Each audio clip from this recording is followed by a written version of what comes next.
Well, it was a little soupy out there today in terms of the humidity, but I guess we're going to really actually start getting wet tomorrow. Now, not one to rain on your parade, but here she is, meteorologist Lauren Maroney. Yeah, I mean, there are some parts of our area that actually do need the rain, some parts who really don't.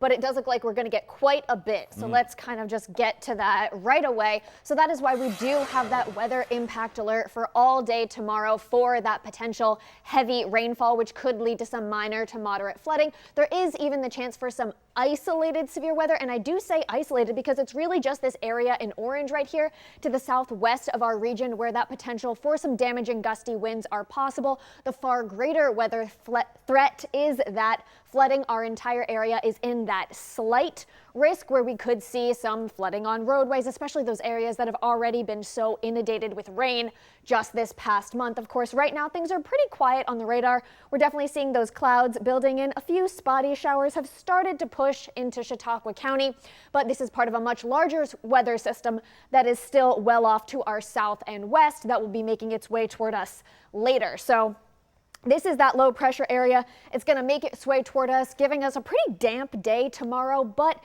it will move out in time for the start of the work week on Monday, and then high pressure does build in, giving us a quiet start to the work week before we are tracking the return of some more showers and storms. Of course, right now it is still pretty quiet, but those dew points are starting to be elevated. Buffalo is kind of that one spot where we're actually not seeing that humidity. Dew points are in the 50s, but most of the rest of the region is in those mid to upper 60s. So it is starting to feel sticky ahead of that approaching system that we are tracking. So as we head through the rest of the evening, those clouds are going to start to build up, but also those dew points are going to rise for all of us before we are tracking those showers and storms. So let's take a look at that on Future Look, give you an idea of what we're going to be seeing.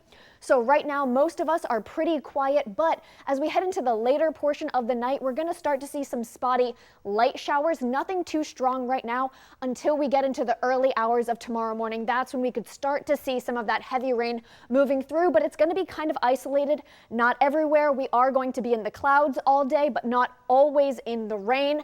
Until we get to the afternoon, that's when it looks like this line of heavy rainfall is going to be setting up. You notice that's 2 p.m.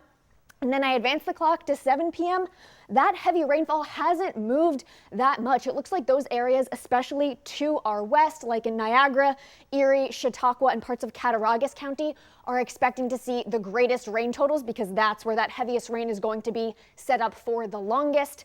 But by the time we get into Monday, things do dry out, especially by the time we get to that morning commute. So taking a look at what that rainfall potential does look like, those heavier rainfall totals are more concentrated to our west. That's where we could see 1 to 2 plus inches, but then as we head farther east, those rainfall totals do start to diminish because that line of heavier showers is going to move through quickly.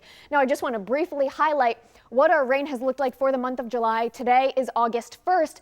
And I know a lot of areas saw quite a bit of rainfall this month or the previous month, but not Buffalo, just 1.31 inches when we're supposed to average about 3.23 inches because these storms just kept missing us. So we are running quite a bit of a deficit, especially for the summer with respect to rainfall, at least in Buffalo. And if you have a garden, I'm sure you've started to notice that.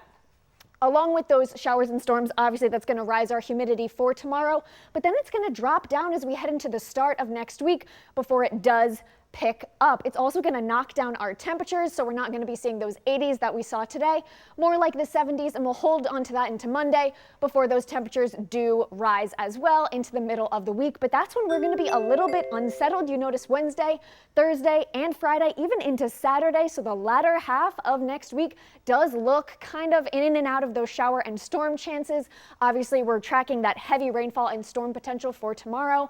But Monday and Tuesday, those look like the nice days of the week with comfortable temperatures, low humidity, and some sunshine. That is a look at your forecast.